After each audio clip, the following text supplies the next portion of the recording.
Doctor Hukumchand भारिले द्वारा किया गया निश्चय व्यवहार पर प्रवचन। संतप्त मानस शांत हों, जिनके गुणों के गान में बेवर्धमान महान जिन विचरे हमारे ध्यान। भगवान महावीर के सिद्धांतों की चर्चा चल रही है। उनकी प्रतिपादन शैली में निश्चय व्यवहार की चर्चा कल भेद विज्ञान की मुख्यता से की थी। आज उसके और क्या क्या उद्देश्य हैं, हर कथन किसी विशिष्ट प्रयोजन से किया जाता है। 4 प्रकार के व्यवहार नए होते हैं और 4 प्रकार के निश्चय नए। अब घबराना नहीं, बहुत सरलता से मैं आपको समझाऊंगा। नाम तो बड़े बड़े हैं, लेकिन सब स्पष्ट समझ में आएंगे। पहला व्यवहार नए, जिसका नाम है उपचरित असद्भूत व्यवहार नए। इसका काम क्या है? देखो, स्त्री, पुत्र, मकान, जायदाद, रुपया, पैसा, नगर, ज्ञान, देश, इनको अपना कहना इस व्यवहार नए का काम है। क्यों है उपचरित? तो इसलिए क्योंकि ये अपने हैं नहीं, असद्भूत है ना। यानी असद्भूत इसलिए क्योंकि ये अपने हैं नहीं। उपचरित इसलिए कि इनका संबंध भी अपने से दूर का है। एक एक शब्द का अर्थ है, फिर ध्यान से सुनना कि अपने हैं नहीं, इसलिए इस नए का नाम है असद्भूत। जो संबंध है वो भी दूर का है, इसलिए इसका नाम उपचरित। और ये अपने हैं नहीं और अपने कहे जाते हैं, इसलिए इसका नाम व्यवहार।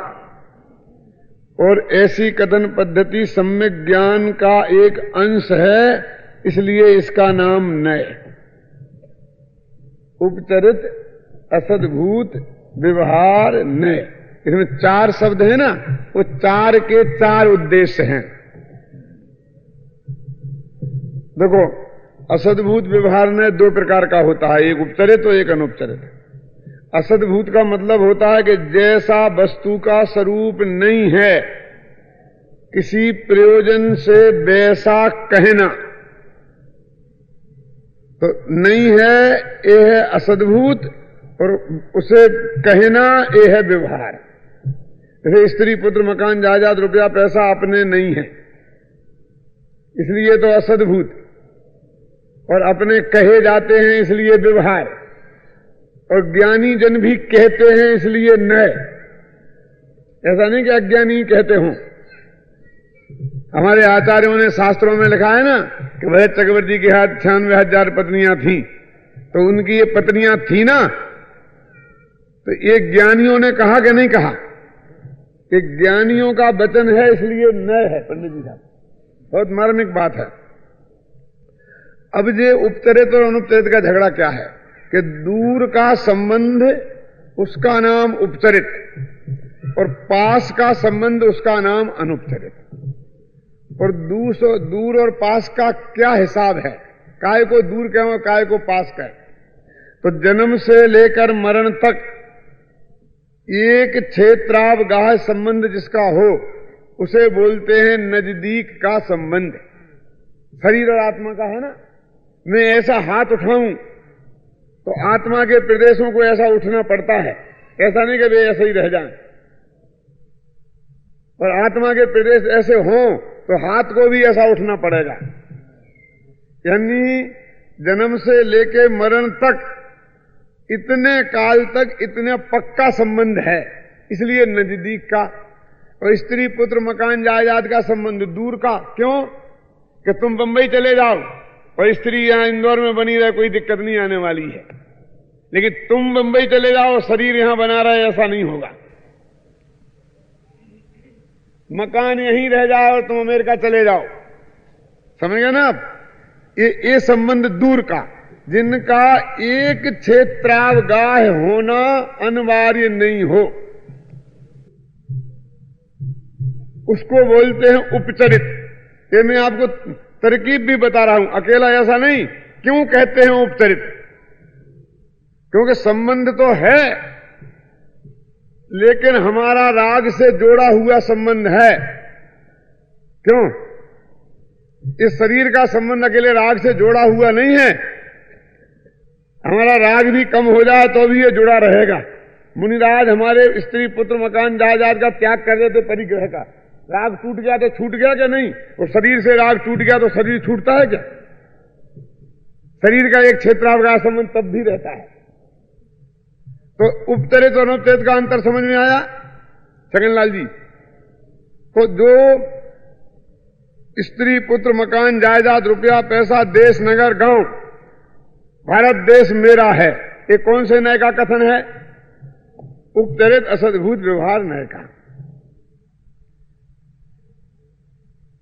इतना कठिन सब्जेक्ट है, लेकिन मैं 1 घंटे में आपको याद करा दूंगा। आपको सहयोग करना पड़ेगा मेरा, तो समझना। ये देश भारत देश मेरा है, ये जो हम कहते हैं, तो ये मैं अमेरिका चला जाता हूं लेकिन भारत नहीं रह जाता है, ये दूर का संबंध है, इसलिए उपचरित, समझे ना।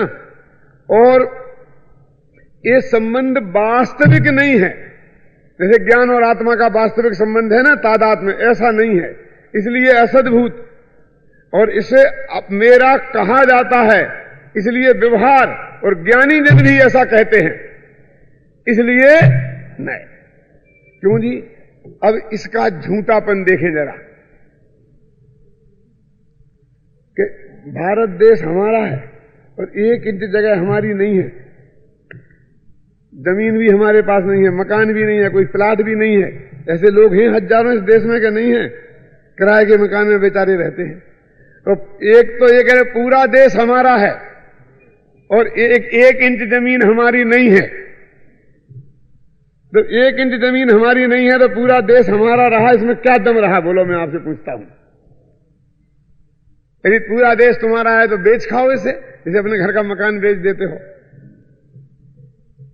1 इंच जमीन बेच सकते हो, जेल में जाना पड़ेगा, तो कैसा तुम्हारा है? बोलो। ये इसका अभूतार्थपना है, असत्यार्थपना है। अब हमें देखें कि ये इस नए की जरूरत क्या है जिनवाणी में। मैं नहीं कह रहा हूं ये प्रश्न, ये पंडित राजमल जी साहब हुए पंचाध्यायी के लिखने वाले, कलश टीका के लिखने वाले, उन्होंने ये प्रश्न खड़ा किया कि क्या फायदा है इसको नए कहने से कि हिंदुस्तान हमारा है, स्त्री मेरी है, बाल बच्चे मेरे हैं। ये तो मेरे हैं ही नहीं, हर भजन भजन में लिखा है कि धूतारों की टोली है। क्यों? ये हमारे हैं ही नहीं। क्यों लिखा कि नहीं लिखा? ये छोड़ो। और इसको अपना कहने वाला वो नए काय का है, पंचाध्यायी कार ने तो उसे नया भास लिखा है,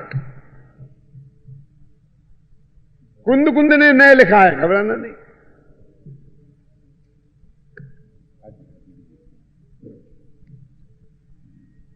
कुंद कुंद में कोई कम अध्यात्म थोड़ी था पंडित जी, और ये अध्यात्म के नए हैं। कौन? स्त्री पुत्र मकान जायदाद को अपना कहना, ये व्यवहार का नए नहीं, ये अध्यात्म के नए हैं। ये निश्चय और व्यवहार ये दोनों अध्यात्म के हैं। सुशील जी, अभी देखो मेरी बात में क्या कह रहा हूं कि इसकी क्या जरूरत थी कि इसको अध्यात्म में स्त्री पुत्र मकान जायदाद को अपना कहने वाले नए को भी स्वीकार करें। यही तो तर्क है पंचाध्यायीकार का। क्या सिखाना चाहे तो इससे आप हमें, इसको अपना मानने से तो राग बढ़ता है और मिथ्यात्व होता है। देह जीव को एक गिने बहिरात्म तत्व मुदा है। शरीर को अपना मानने से होता तो स्त्री पुत्र देश को अपना मानने का क्या मतलब है? तो इसका भी कोई प्रयोजन है।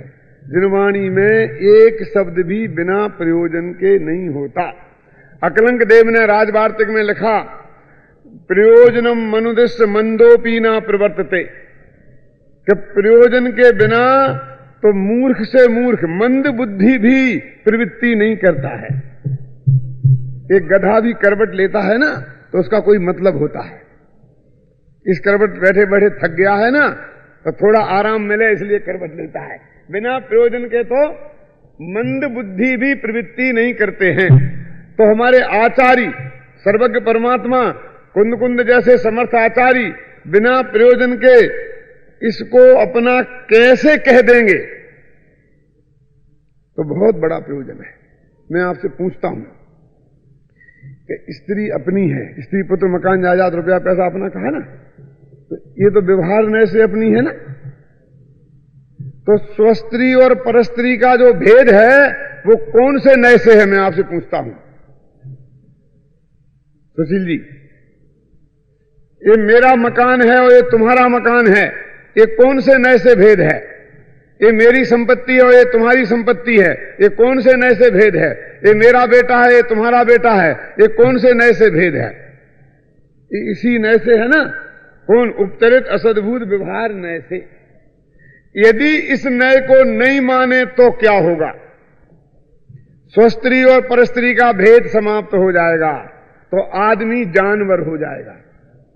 उनके नहीं है मां बाप, न स्वस्त्री न परस्त्री का कोई भेद नहीं है, उनमें अपना और पराये मकान का भी कोई भेद नहीं है, अपनी पराई जायदाद भी कोई नहीं है, चोरी चपोटी भी नहीं है। तो व्यभिचार नाम का पाप नहीं रहेगा, चोरी नाम का पाप नहीं रहेगा। क्यों? कि सभी माल अपना है और सभी पराया है, कुछ भी अपना नहीं है। ये जो परिग्रह है कि ये मेरा है, ये तुम्हारा है, ये किताब मेरी है और ये किताब तुम्हारी है, तब तो मेरी लो तो तुम्हें चोरी कहलाती है ना। जब ये मेरी है ही नहीं किसी भी नय से, तो तुम इसे ले जाओ तो चोरी कैसे होगी? अब आप समझे ना। तो सदाचार की सिद्धि करने वाला उपचरित असद्भूत व्यवहार नय है। ये जरूरी है कि नहीं तुम्हारे सम्य दर्शन के लिए? क्यों? अपनी औरत और पराई औरत का भेद समझना जरूरी है कि नहीं? अपना माल और पराये माल में भेद समझना जरूरी है कि नहीं? कि ताज इसके माल पे हाथ मार देना और क्या कुछ भी अपना नहीं रखना, नंग दिगंबर साधु संतों जैसा। अरे भाई साहब, ये चरुणान योग की स्थापना करने वाला नय है, ये अणुव्रत और महाव्रत की स्थापना करने वाला नय है, इसलिए ये ज्ञानियों के ही होता है। समझे ना आप? स्वस्त्री और परस्त्री का भेद फिर काय से होगा? फिर स्वस्त्री के सेवन में जो पाप वही परस्त्री के सेवन में, दोनों में कुछ अंतर है कि नहीं है? तो वे कौन से नय से है? यदि स्त्री पुत्र मकान जायदाद इन्हें किसी भी नय से अपना नहीं माने हम, तो इसमें अपने और पराये का जो भेद है, लोक में है कि नहीं है अपने पराये का भेद? और ज्ञानियों के भी ऐसा भेद होता है कि नहीं? चरुणान योग खत्म हो जाएगा, सदाचार खत्म हो जाएगा और प्रथमान योग खत्म हो जाएगा। कैसे खत्म हो जाएगा प्रथमान योग? नवाड़िया तो समझने लायक है। आदिनाथ के कितने पुत्र थे? 2 थे ना, भरत और बाहुबली। और तुम्हारे तो कोई नय है ही नहीं कि किसी के कोई पुत्र होते ही नहीं है, क्योंकि स्त्री पुत्र मकान जायदाद एक किसी के हैं, ये नए नहीं मानो तुम। तो मैं पूछता हूं राजमल जी साहब से, पंचाध्यायी कार से मेरा प्रश्न है, घबराना नहीं, मैंने लिखा है नए चक्र में, आप पढ़ना कि फिर ये बताओ मुझे कि इसका क्या होगा। आदिनाथ के पुत्र भरत और बाहुबली थे, ये भी नहीं बनेगा। फिर सिद्धार्थ के बेटे महावीर थे, ये भी नहीं बनेगा। फिर महावीर के गौतम गणधर आदि 11 गणधर थे, ये भी नहीं बनेगा। सारा प्रथमान योग चौपट हो जाएगा।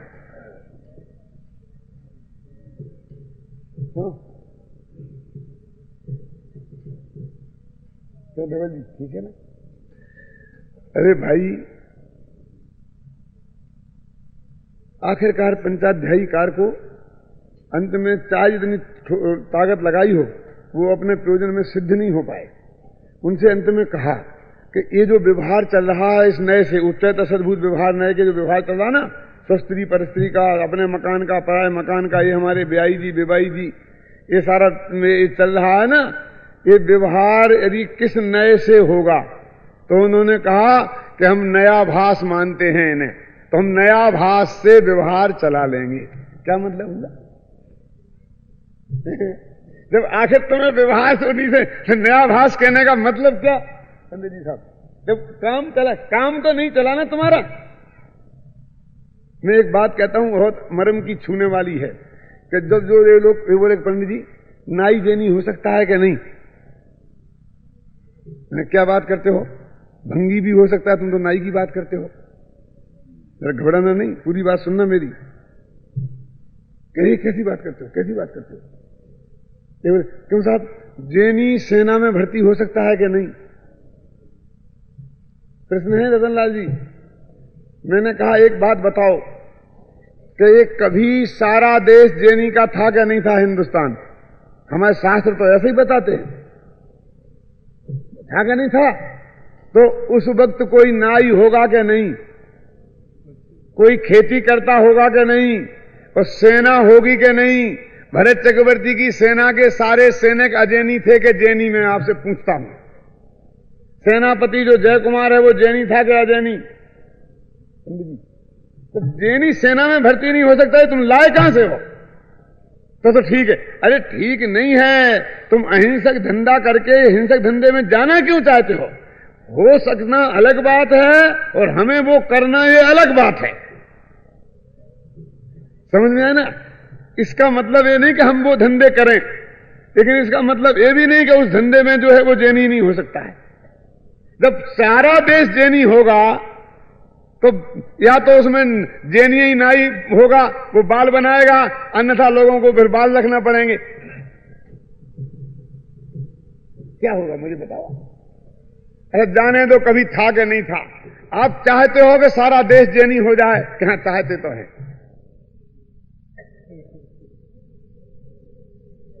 जरा समझना कि साहब पंजाबी लोग खालिस्तान मांग रहे, कहीं जैनी भी जैनिस्तान मांगने लगे। मैंने कहा जैनी इतने मूर्ख थोड़ी है। क्या बात करें? क्यों कि जैनी कोई जैनिस्तान मांगे तो उस जैनिस्तान में नाई भी, धोबी भी, भंगी भी सब होंगे कि नहीं? नहीं तो काम तो सब है ना, बाल बनवाने का भी है, कपड़ा धोने का भी है। जब सब काम हो तो करने वाले चाहिए कि नहीं चाहिए? तो उसका अर्थ है कि अलग कोई देश बसाना, उसका मतलब है कि हम इतना बढ़िया धंधा छोड़ छाड़ करके हम उत्कृष्ट ही धंधा जैनी करे, कोई निकृष्ट धंधा करे ही नहीं। तो ऐसा मानने वाले जैनी काय को जैनिस्तान मानेंगे? हम तो हिंदुस्तान के ही अच्छे। तर्क समझ में आया कि नहीं? नहीं साहब, वो तो अहिंसक जैनी है, वो ऐसा कैसे करेगा, वो ऐसा कैसे करेगा, वो ऐसा कैसे करेगा? सोचने की हमारी शक्ति कुंठित हो गई है। तो ऐसा विचार करो कि ये व्यवहार कैसे बंद हो जाएगा? ये व्यवहार ज्ञानियों के भी है ना, कुल का, जाति का, धर्म का, है ना? ये सारा व्यवहार है कि नहीं? उच्च कुल का, उच्च गोत्र, नीच गोत्र, ये सारा व्यवहार है कि नहीं? तो इस नए को का भी प्रयोजन है। ये सर्वथा असत्यार्थ नहीं है।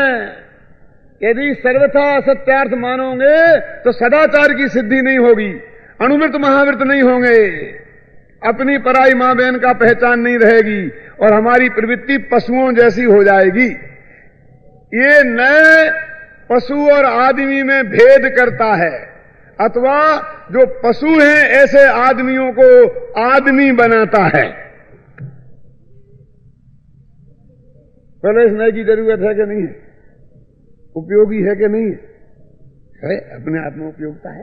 सम्यक दर्शन प्राप्त करने के लिए जो पात्रता चाहिए, वो पात्रता तो इसी नए से खड़ी होती है कि देखो भाई, सज्जन आदमी दूसरे के पैसे को, अन्याय का पैसा नहीं लेते, बुरी निगाह से नहीं देते, माता बहन को बुरी निगाह से नहीं देते, धर्मानुकूल विवाहिता पत्नी में संतुष्ट रहते हैं। क्यों? ये जो सज्जनता है वो इस नए के आधार पर है।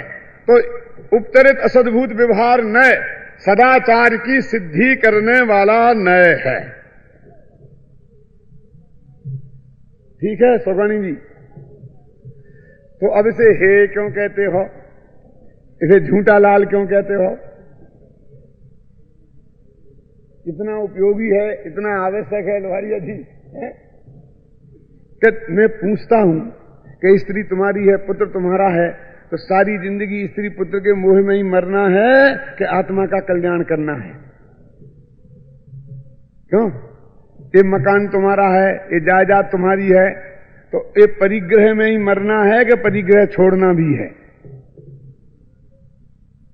परिग्रह में चक्रवर्ती भी मरे तो गारंटी से नरक जाता है, और सातवां छठवां नहीं। 2 चक्रवर्ती मरे ना परिग्रह में, दीक्षा लेके मुनि हो जाए तो स्वर्ग जाए, मोक्ष जाए, और चक्रवर्ती की अवस्था में मरे तो गारंटी से नरक जाए। राजेश्वरी से नरकेश्वरी बोलते कि नहीं बोलते? तो इस परिग्रह को त्यागना है कि नहीं?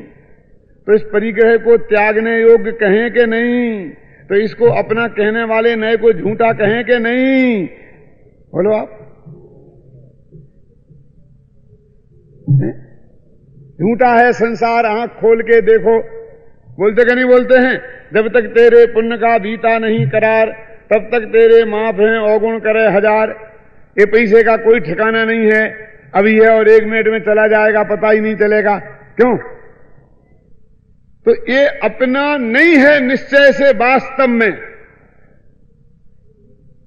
तो ये अपना नहीं है। यदि ये बात सत्य है तो जो ये कह रहा है कि जे अपना है, ये बात झूठ हुई क्या नहीं हुई? दो बातें। नहीं, वो भी सत्य है, ये भी सत्य है। हाँ ठीक है, अब उन क्यों लड़ें? वो भी सत्य है और ये भी सत्य है, लेकिन वो छोड़ने लायक सत्य है और ये ग्रहण करने लायक सत्य है। झूठ कहने से घबराहट छूटती हो ना तो हमें कोई तकलीफ नहीं है। ये व्यवहारिक सत्य है, ये कहने का सत्य है। क्यों? वास्तविक सत्य नहीं। अच्छा ऐसा कह लो कि ये सत्य नहीं माने असत्य है, समझ गए ना? तो ये इसका अभूतार्थपना है कि कोई भी आदमी, स्त्री, पुत्र, मकान, जायदाद, इसमें रहते हुए ना आज तक सुखी हुआ है, ना होगा, ना किसी को मोक्ष होगा ही नहीं। ना सिद्धति वस्त्रधरो, आता ना अष्टपहर में, वस्त्रधर तो सिद्ध होगा ही नहीं। नग्गो ही एक मग्गो, शेषा सब्बे ही उम्मगा भणिया। एक ही मार्ग है, सारे संबंध की अस्वीकृति, उपचरित असद्भूत व्यवहार नय के त्याग का नाम है मुनि दीक्षा। क्या कहा? कौन से नए त्यागा? क्योंकि जो मुनि हुए तो उसने क्या क्या तो त्यागा, मुझे बताओ। जो उपचरित असद्भूत व्यवहार नय से अपना कहा जाता था, वो सब कुछ कहां रखा? तो सब कुछ है, त्रिकाली धूप तो रखा अपना। त्यागा क्या पंडित जी? क्या क्या त्यागा? ख्याल में आ रहा कि नहीं? अकेले उपचरित असद्भूत व्यवहार नय के विषय को त्यागा है। स्त्री, पुत्र, मकान, जायदाद, रुपया, कपड़ा, लत्ता, शरीर नहीं, क्योंकि शरीर तो अनुपचरित असद्भूत व्यवहार नय का विषय है। बोलो बाबा जी, परशुराम जी साहब, बोलो है कोई ये नए काम का क्या नहीं? हे है कहने से हे थोड़ी हो गया। हे करके बताओ, छोड़ो। नहीं छोड़ सकते हो तो छोड़ने लायक मानो। तो श्रद्धा में हे हो जाएगा और वो जीवन में हे हो जाएगा।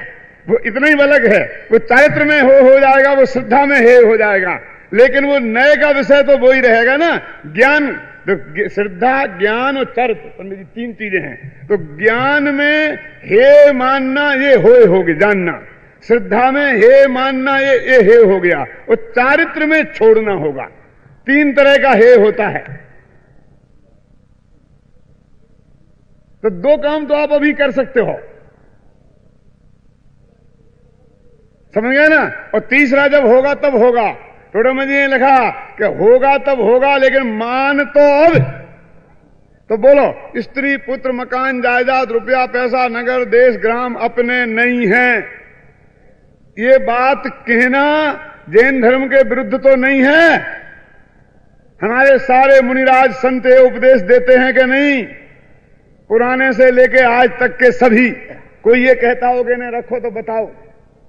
कहते हैं ना कि हाँ तो सारे मुनिराज उपचरित असद्भूत व्यवहार नय को हे कहते हैं, अकेले सोनगढ़िया नहीं। कहते कि नहीं कहते? बोलो, इन्हें रखने की बात हो तो बोलो। अब दूसरा नय है कौन सा? कि जो शरीर और आत्मा को एक कहता है।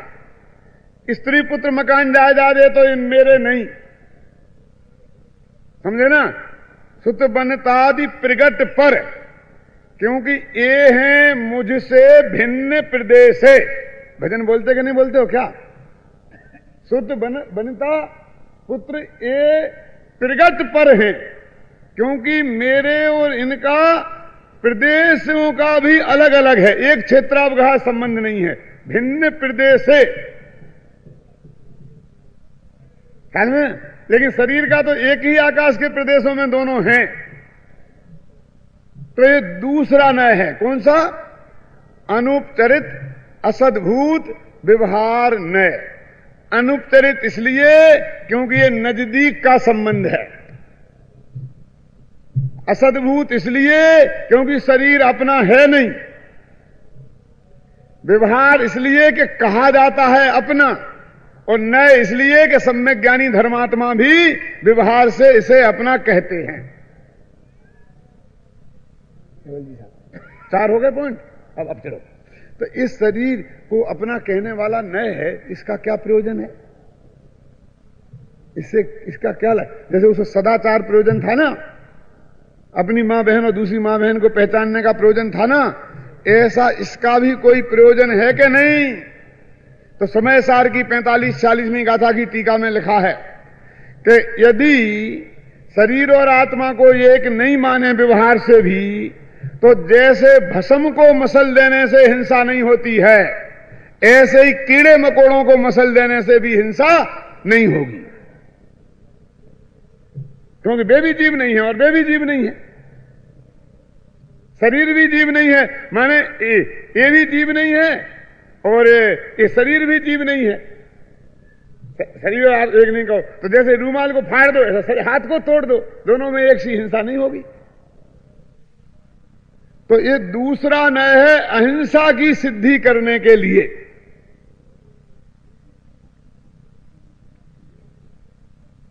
ये चिंटी जीव है, ये चिंता जीव है, ये काय के लिए है? ये काय का ज्ञान करा रहा है? ये वृक्ष में जीव है, आलू में जीव है, ये ज्ञान काय को कराना? इनकी पूजा और आरती करने के लिए ज्ञान कराना क्या? क्यों?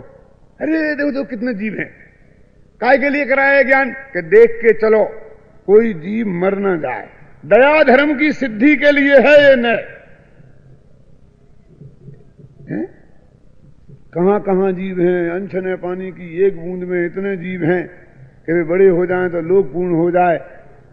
ये इन सब को जीव को क्यों बताए? ये जीव क्यों गिनाए? इनको जीव, इस शरीर को जीव क्यों कहा? शरीर और जीव के मिक्सचर को जीव क्यों कहा? क्यों? इसलिए कहा कि तुम दया धर्म के प्रचार के लिए, कि कोई भी जीव को तुमसे पीड़ा ना पहुंचे। जब तक किसी के हृदय में ऐसा करुणा भाव नहीं होगा, तब तक धर्म उसकी समझ में नहीं आएगा, और जब तक करुणा का अभाव नहीं होगा, तब तक वीतरागता रूप धर्म प्रकट नहीं होगा। क्या संसार में गाता है ना, करुणा भाव, तो करुणा का सद्भाव और करुणा का अभाव, ऐसा दोनों अर्थ किया जाता है।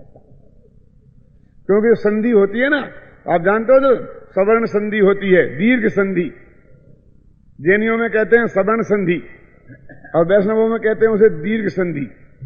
लघु सिद्धांत कौमुदी में उसका नाम है दीर्घ संधि, और कातंत्र रूप माला और जैनेन्द्र व्याकरण में उसका नाम है सवर्ण संधि। अकः सवर्णे दीर्घा और समाना सवर्णे दीर्घा भवति परश्च लोपः, दो सूत्र है ना पंडित जी, ये कातंत्र रूप माला का रूप है, सूत्र है। क्या दोनों में कितना अर्थ है? अकः सवर्णे दीर्घा, समान वर्ण वाले हों अकार आदि तो आपस में मिलकर दीर्घ हो जाते हैं, लेकिन जैनाचार्य का चिंतन तो देखो, समाना सवर्णे दीर्घा भवति परश्च लोपः, कि समान वर्ण वाले अक्षर हों तो पहला अक्षर दीर्घ हो जाता है और पीछे वाले का लोप हो जाता है। वो कहते दोनों मिलके एक हो जाते हैं, और ये कहते कि दोनों मिलके तो कभी एक होते ही नहीं। क्या है? तो इसमें क्या, करुणा प्लस अभाव। तो करुणा में दीर्घ आ है और अभाव में ह्रस्व आ है, तो दोनों मिलके भी दीर्घ आ होते हैं। नहीं आया समझ में? देखो, दीर्घ और ह्रस्व समझते कि नहीं? छोटा और बड़ा कहो अपन, छोटा आ और बड़ा आ। तो दो छोटे आ हों तो भी मिलके एक बड़ा आ बनता है, एक छोटा आ एक बड़ा आ हो तो भी मिलकर एक बड़ा आ बनता है, और दोनों बड़े आ हों तो भी मिलकर एक बड़ा आ बनता है। बड़े से बड़ा नहीं बनता है, बनने को तो सिर्फ बड़ा ही है। तो करुणा अभाव, करुणा में बड़ा आ है और अभाव में छोटा आ, दोनों मिलकर के बड़ा आ बन गए। और करुणा भाव, संधि करो ही नहीं, करुणा भाव का होना, तो उसके दो ही अर्थ हो सकते हैं, दया का अभाव होना और दया का होना। प्रथमसार में लिखा है धर्मात्मा के करुणा का अभाव होता है। कि दो लड़ते हैं लोग, कुछ कहते हैं नहीं करुणा भाव होता है, कोई कहते करुणा का अभाव होता है।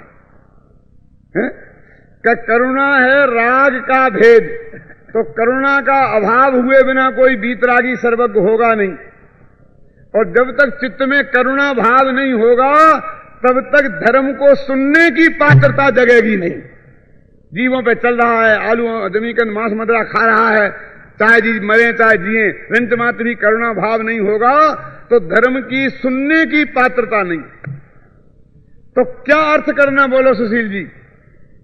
कि यदि प्राथमिक भूमिका हो तो करुणा भाव करना, और उच्च भूमिका हो तो करुणा का अभाव करना। ये नहीं है ना, झगड़ा खत्म। तो दूसरा न्याय कौन सा है? अनुपचरित असद्भूत व्यवहार न्याय। इसका काम क्या है? शरीर और आत्मा को एक कहना, अथवा शरीर को आत्मा कहना, अथवा शरीर और आत्मा का संबंध कहना, कर्ता कर्म कहना, ये सब इस न्याय के काम है। और इसका प्रयोजन क्या है? अहिंसात्मक आचरण की सिद्धि, जीव दया की सिद्धि। तो ये दोनों व्यवहार नए उपयोगी हैं कि नहीं है, मैं आपसे पूछता हूं। फिर आलू में जीव रहेंगे ही नहीं, बहुघात त्रिशघात ये अभक्ष बनेंगे ही नहीं। तो निश्चय से तो आत्मा अजर है, अमर है, कभी मरता ही नहीं है। क्यों? गाय को भी काटो तो गाय मरती थोड़ी है, वो तो आत्मा देह का चोला बदल लेती है। गीता में लिखा ना, जैसे वस्त्र बदल लेते हैं ऐसे देह बदल लेते हैं। ऐसा नए लगाना पड़ेगा। क्यों? यहां वो अजर अमर आत्मा वाला शुद्ध नय नहीं लगाना, यहां देह और आत्मा एक वाला नय लगाना। बोलो, ऐसा सदाचार, करुणा भाव, अहिंसक जीवन हमारे को जैनियों में होना चाहिए कि नहीं होना चाहिए? यदि होना चाहिए तो ये नय अत्यंत आवश्यक है। अत्यंत आवश्यक है तो तुम हे क्यों कहते हो, झूठा लाल क्यों कहते हो? फिर वही प्रश्न खड़ा है प्रदीप जी। इसलिए कहते हैं कि अनंत काल से इस देह में तुम फंसे हो तो रंच मात्र भी सुख हुआ है क्या? जितने भी सुखी हुए हैं ये विदेह होकर के ही सुखी हुए हैं। यदि इस देह से सुख का रंच मात्र भी संबंध होता तो सिद्ध दशा में सुख नहीं होता। बोलो, मैं बोलो, सिद्ध होना है कि नहीं?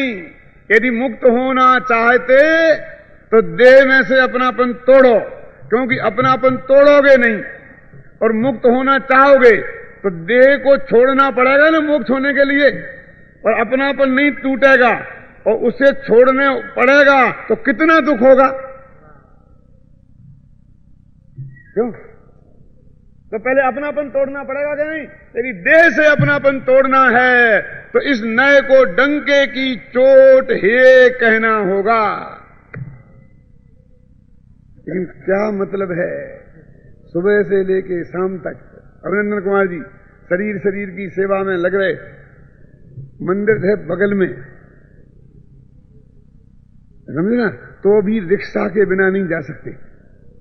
सेठ जी चाहे पंडित जी हों, एक ही बात है, कोई फर्क नहीं है। और सुबह 5 बजे उठकर 5 मील ऐसे तांगे के घोड़े जैसे दौड़ते हैं, सर्दियों में पसीना पसीना हो जाते हैं। क्यों? क्योंकि डॉक्टर ने कहा वेट कम करो, दौड़ा करे। तो इस देह के लिए सुबह से लेकर शाम तक, रात तक, आधी रात तक उस देह की सेवा में लग रहा है। तो देह को अपना कहने वाले नए को हे नहीं कहेंगे, झूठा नहीं कहेंगे, तो ये देह की सेवा की वृत्ति छूटेगी कैसे? क्यों? और देह की सेवा की वृत्ति रंच मात्र छूटती नहीं है। आत्मा के कल्याण के लिए रंच मात्र समय मिलता नहीं है, लगाता नहीं है। और मुंह से बोलता देह जुदी आत्म जुदा, देह जुदी आत्म जुदा, उसके मुंह से शोभा देता है। बदनाम कर दिया ऐसे लोगों ने इस नए को हे कहने वालों को। अरे भाई साहब जी, हे है तो थोड़ी बहुत तो एकता टूटनी चाहिए ना, उससे थोड़ा बहुत तो मोह छूटना चाहिए ना। 24 घंटा इसकी सेवा में लगे हो तो 12 घंटा लगाओ, हम कब मना करते हैं।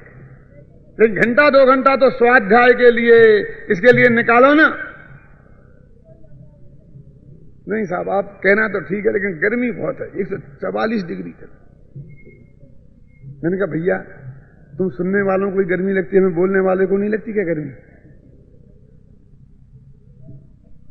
क्या मतलब है? अरे भाई, ये बोलने से हमें क्या मिलता है? तुम्हें ज्ञान मिलता है, हमें तो ये गर्मी मुफ्त में लगती है। और तुम्हें तो ज्ञान मिलेगा, तुम्हें तो लाभ होने वाला है। क्यों? तो सुबह 7 बजे लगती है क्लास, उसमें आ जाएगा जब बिल्कुल ठंडक रहती है। अरे साहब, 7 बजे तो बहुत जल्दी होता है, 9 बजे के पहले तो हम उठने की आदत ही नहीं है। अच्छा, तो फिर 10 बजे लगती है, फिर धूप हो जाती है। क्यों? तो फिर रात को ठंडक हो जाती है। नहीं, वो तो हमारा सोने का समय है, 10 बजे बाद तो हम जग नहीं सकते हैं। तो 9 बजे से आ जाया करे। 9 बजे सीरियल आजकल बहुत अच्छा आ रहा है।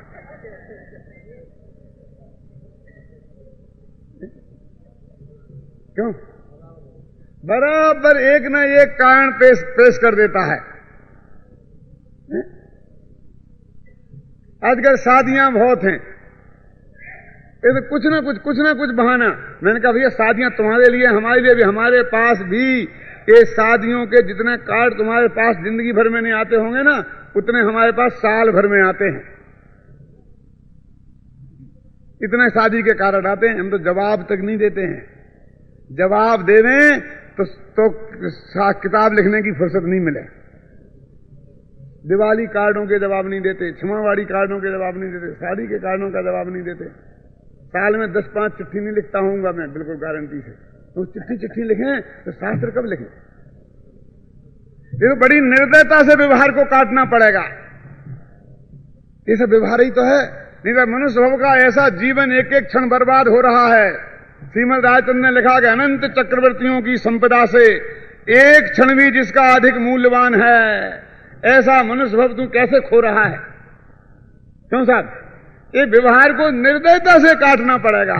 इसलिए उन्होंने झूठा, लाल, हे और न मालूम कितने कितने कठोर शब्दों में उसको काटा है। क्योंकि इस सामान्य शब्दों से तेरे ये रोंगटे खड़े ही नहीं होते, तेरी जूं नहीं रेंगता है, सुनता ही नहीं है।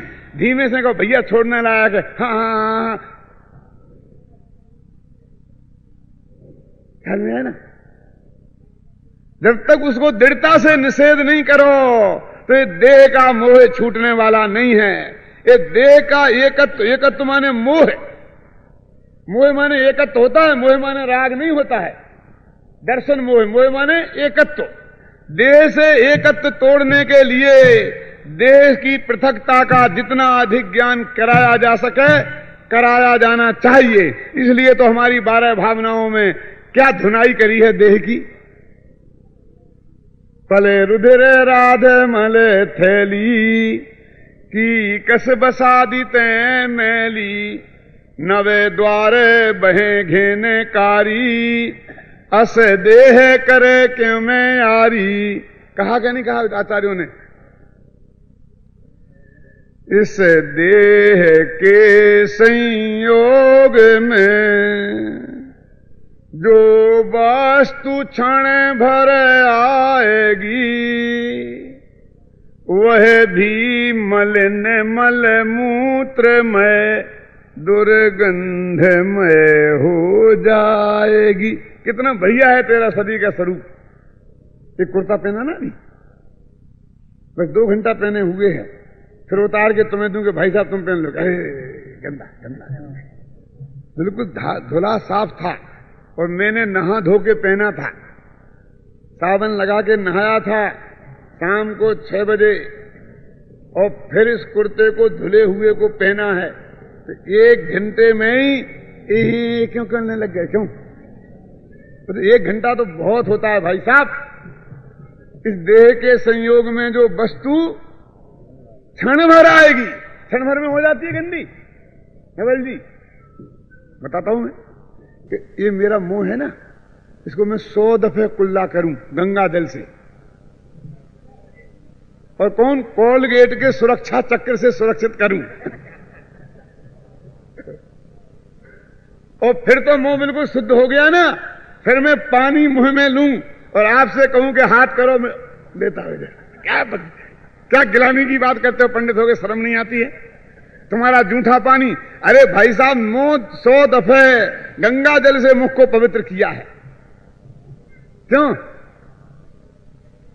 तो भी तो ये हमारा मुंह कितना पवित्र है कि इसके संयोग में वो पवित्र गंगा जल जो सारी दुनिया को पवित्र करने का ठेका लेता है। गंगा में नहाए तो सब पवित्र हो जाते कि नहीं हो जाते हैं? अरे अपन भी मलिन वस्तु हर लेत सब जल स्वभाव मल छीन, और जासो पूजो परम पद देव शास्त्र गुरु तीन। क्या है पानी का स्वभाव? मलिन वस्तु हर लेत सब, सारी मलिन वस्तुओं को हरण कर लेता है। कपड़ा गंदा हो जाए तो पानी से धो लो, कपड़ा साफ हो जाता है कि नहीं? इसकी मलिन पने को हर लेता है कि नहीं? मलिन वस्तु हर लेत सब, क्योंकि जल स्वभाव मल छीन, जल का स्वभाव तो मल को छीन करने वाला है। ऐसे जल से हे भगवान मैं आपकी पूजन करता हूं। जासो पूजो परम पद देव शास्त्र गुरु तीन। लेकिन ऐसा परम पवित्र जल जो सबको पवित्र बना दे, ये तुम्हारे पवित्र मुंह में 1 सेकंड को जाए तो अपवित्र हो जाता है, छूने लायक नहीं रहता है। कितना बढ़िया है तुम्हारा देह। ये तो यहां की बात है, यहां छुए, अंदर जाके छुए तो भगवान ही मालिक है। यहां मुंह में देवे और वो तत्काल छूक देवे, लेकिन वो यहां चला जाए और फिर कोई होता ना वोमिटिंग होवे तो फिर आसपास में भी कोई खड़ा नहीं रहता है, और जरा और नीचे चला जाए और फिर कहीं से निकले तो भगवान ही मालिक है। तो तुम्हारे इस देह के संयोग में रहने वाला ऐसा परम पवित्र जल की भी ये दुर्दशा होती है, तो देह कैसी होगी? क्या इस देह के संयोग में जो वस्तु पल भर आएगी वह भी मलिन मल मूत्रमय दुर्गंधमय हो जाएगी। बात सच्ची है मनोहरलाल जी? पक्की बात है? नहीं, ऐसी बात नहीं है। नांगीलाल जी? नहीं, मैं नहीं हूं इसे सहमत। क्यों? किंतु रह इस देह में निर्मल रहा जो आत्मा। एक ऐसा भगवान आत्मा है कि इस गंदी जेल में अनंत काल से रह रहा है, फिर गंदा नहीं हुआ। क्यों? क्यों नहीं हुआ? क्योंकि उसमें स्पर्श नाम का गुण नहीं है। उसने पानी को छुआ ही नहीं, उसने देह को छुआ ही नहीं, और देह ने उसको छुआ ही नहीं। इसकी विशेष बात सुननी हो तो सुबह पधारो, चल जाना स्पर्श अबद्ध स्पर्श। क्यों? किंतु रह इस देह में निर्मल रहा जो आत्मा वह ध्येय है श्रद्धेय है, बस गेय भी वह आत्मा। अशुचि भावना में लिखा है अपन ने, 12 भावना है ना अपनी, उसमें अशुचि भावना में एक ये पंक्ति है। कैसा गजब का है तेरा आत्मा कि ऐसी गंदी बस्ती में रहा है। गुदड़ी का लाल, चीथड़े का हीरा, है ना, इतने में अत्यंत निर्मल रहा। स्वभाव के समीप जाके देखो तो वही हमारा ज्ञान का गेय है, श्रद्धान का श्रद्धेय है और ध्यान का ध्येय है। उसके ही आश्रय से मुक्ति का मार्ग आरंभ होता है। तो बोलो, अब इस देश को अपना कहने वाले नए को झूठा कहना कि नहीं कहना, मुक्ति में जाना कि नहीं जाना, यदि संसार में ही घूमना हो तो मत कहो। तो यही तो हम कहते हैं कि जो इस नए को झूठा नहीं मानेंगे वो अनंत काल तक संसार में परिभ्रमण करेंगे। क्यों? जिस नए की जो उपयोगिता है वो जो स्वीकार न करे तो उसका ज्ञान झूठा। क्यों? और उसके आगे भी उसे रखना चाहे तो उसका श्रद्धान झूठा। मैं तो एक उदाहरण देता हूं, समय तो रहा नहीं है, 5-7 मिनट है। देखो, बादाम का क्या भाव है भैया आजकल? 200 रुपए किलो। हमारे यहां तो 40 रुपए किलो मिलती है। कह रहे पंडित जी वो छिलके वाली होगी। हम तो उस मिगी की बात करते हैं, वो अंदर जो असली माल होता है ना। अब मुझे पता नहीं वो भी 200 हो गई हो तो वही दिनों से मेरे तो वही, मुझे तो कुछ पता नहीं है, समझ लेना जो भी हो। मैंने बादाम के 2 अर्थ होते हैं, एक तो वो छिलके वाली बादाम और एक छिलके से रहित बादाम। 2 होते नहीं। वैसे बादाम के पेड़ को भी बादाम कहते हैं, कहते कि नहीं कहते? तो मैं पूछता हूं कि वैद्य जी के पास गए कि सिर में दर्द बहुत रहता है, जुकाम रहा, बहुत निकल गया तो सिर में दर्द रहता है, कि पंडित जी जरा कमजोरी हो गई है, बादाम का हलवा खाओ। तो बाजार से बादाम लाया छिलके वाली और उसको कूट कूट के हलवा बना के। क्या करते हो? ये छिलका हटाओ, ये बादाम नहीं है, वो अंदर की जो मिगी है वो बादाम है उसको। तो इसे बादाम क्यों कहते? इसके भी तो पैसा लगे हैं। क्यों पैसा लगे हैं कि नहीं? कि वो व्यवहार बादाम है और ये निश्चय बादाम है। निश्चय बादाम निकाल कर खाने लायक होती है और व्यवहार बादाम फोड़कर फेंक देने लायक होती है। क्यों होती कि नहीं होती? बादाम दोनों का नाम है। बादाम नाम से कोई फर्क नहीं है, लेकिन कुछ हिस्सा उसका फेंक देने लायक है और कुछ अच्छा खाने लायक है। जो खाने लायक है उसका नाम निश्चय बादाम, जो फेंक देने लायक है उसका नाम व्यवहार बादाम। कैसा आप जो फेंक देने लायक है उसे बादाम कहते ही क्यों हो? उसे बादाम कहना तो बादाम का अपमान है।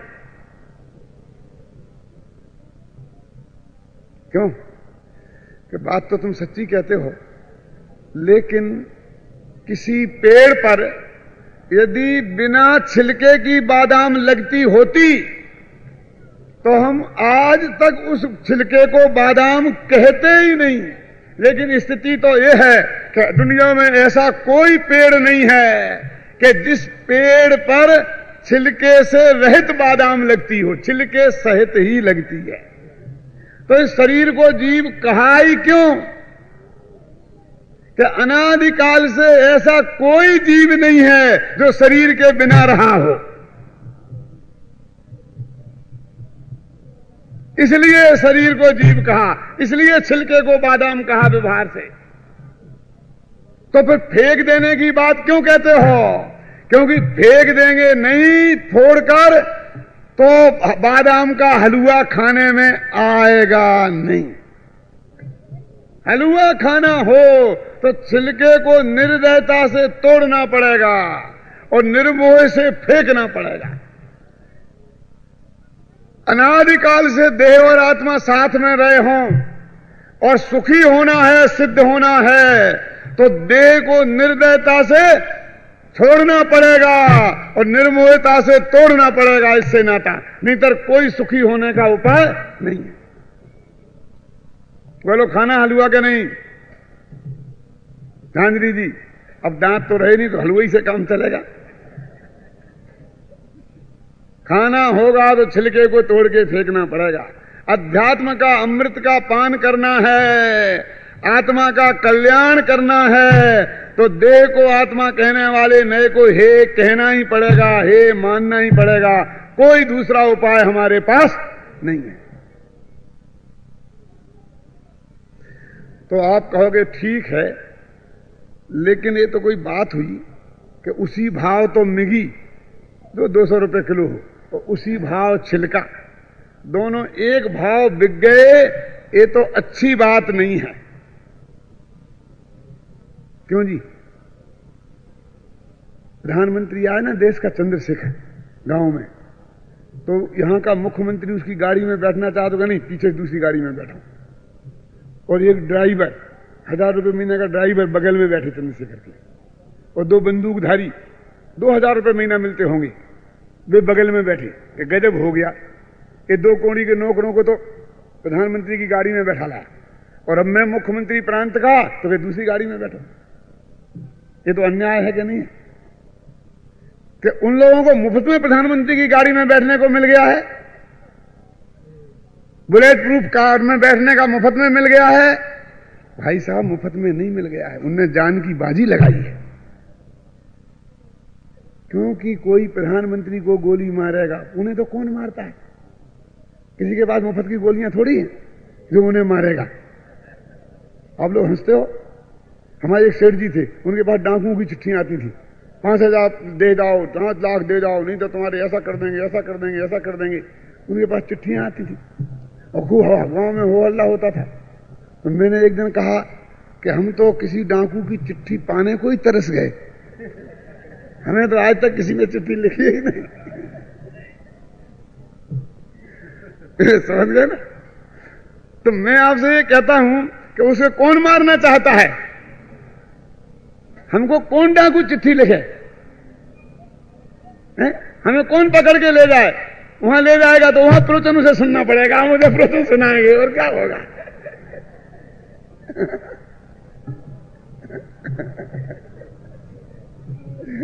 जी क्या होगा बात? तो प्रधानमंत्री उसे कौन गोली मारे? लेकिन प्रधानमंत्री पे कोई गोली मारे तो पहले वो अपनी छाती पे झेलेगा। इस कीमत पर उसे प्रधानमंत्री की मोटर में बैठने को मिला है, मुफ्त में नहीं मिला है। वो बादाम के छिलके को 200 रुपए किलो के भाव मुफ्त में नहीं मिले हैं। जन्म से उसने असली बादाम की रक्षा की है। सर्दी अपने माथे पर झेली, गर्मी अपने माथे पर झेली, बरसात अपने माथे पर झेली, ओले अपने माथे पर पड़े, लेकिन अंदर में उसको मिगी को कोई चोट नहीं आने दी। जब तक मैं जिंदा हूं कोई माई का लाल मिगी का कुछ बिगाड़ सकता नहीं। बात सच्ची है ना? और इस बात को उसने पूरी प्रतिज्ञा से निभाया। जब तक वो टूट नहीं गया, फूट नहीं गया, किसी माई के लाल ने मिगी का हलवा बना के नहीं खा पाया। और जब वो टूट गया, फूट गया, उसके बाद तो क्या दुर्दशा हुई है।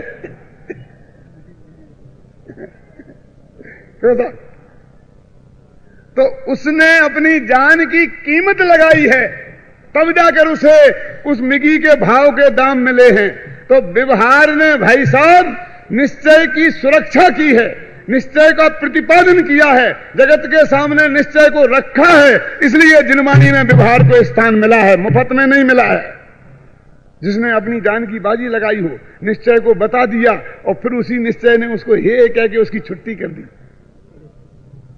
अपन टूट फूट के नली में जाके गिर गया, बादाम की सुरक्षा की, समझे ना? वो व्यवहार खुद हे हो गया, समझे ना? लेकिन उसने निश्चय को बता दिया, तब हे हुआ। तब उसको एक कीमत मिली है, अन्यथा भाई व्यवहार को जिनवाणी में स्थान नहीं मिलता। इसलिए व्यवहार के इस बलिदान की हमें इज्जत करनी चाहिए। तो यही तो हम कहते हैं कि तुम उसे हे क्यों कहते हो? कि भाई साहब इज्जत तो हम बहुत करते हैं, लेकिन कोई हमारे पास उपाय नहीं है हे कहे बिना। हम तो हे ऐसे कहते हैं जैसे कोई बेटी की विदाई करता है। बेटी की विदाई जानते हैं आप सब धमकलाल जी, हर एक को करनी पड़ती है। मैं अपने को बहुत 30 मार खा समझता था कि उसमें क्या है, उसमें क्या है, उसमें क्या है, जाना ही चल रहा हो जाएगा। लेकिन जब मैंने बेटी की विदाई की तब मालूम पड़ा कि कैसी होती है। समझ में है ना? जब बेटी जाती है तो बेटी रोती है, बेटी की मां रोती है, कभी कभी बाप भी रोता है। रोते कि नहीं रोते? भाई भी रोते हैं। एक जमाई साहब थे, जरा ज्यादा सेंसेबल थे। उनने देखा कि सब रो रहे हैं और इसका कारण एक अकेला मैं हूं। तो उसने जाकर के लड़की की मां से कहा कि मम्मी जी तो आप रोती क्यों हैं? कि बेटा क्या बात करते हो? जिस मां बेटी को मैंने 9 महीना पेट में रखा, 18 महीना गोद में रखा, मैं खुद गीले में सोई, उसे सूखे में सुलाया, वो जा रही है तो रोऊं नहीं तो क्या करूं? कि बात तुम ठीक कहती हो। फिर पिताजी से पूछा कि पापा तुम क्यों रोते हो? कि बेटा क्या बात करते हो? मैंने आज तक बेटी और बेटे में भेद नहीं समझा। जैसा बेटों को पढ़ाया लिखाया उससे ज्यादा बेटियों को पढ़ाया लिखाया, और आज वो हमें छोड़ के जा रही है तो रोए नहीं तो क्या करें? कि आप भी बात ठीक कहते हो। उसने कहा पत्नी से और पूछ लूं। बोले तू क्यों रोती है? बोले क्या बात करते हो? जिस मां बाप ने मुझे सारे सुख दिए, पाला पोसा, सब तरह के, उन्हें छोड़ के जा रही हूं तो रोऊं नहीं तो क्या करूं? कि बात तो तू ठीक कहती है, सब दुखों का कारण मैं ही हूं। तो बोले पापा रोने की कोई जरूरत नहीं है, मैं आपकी लड़की को नहीं ले जाता हूं।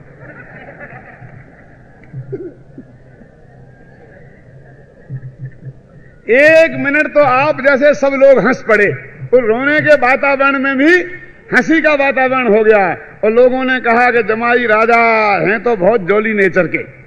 ऐसे गमगीन वातावरण में भी अपने सुंदरतम मजाक से उन्होंने हास्य का वातावरण पैदा कर दिया। लेकिन वो तो अड़ गया कि मैं तो लड़की को ले ही नहीं जाऊंगा।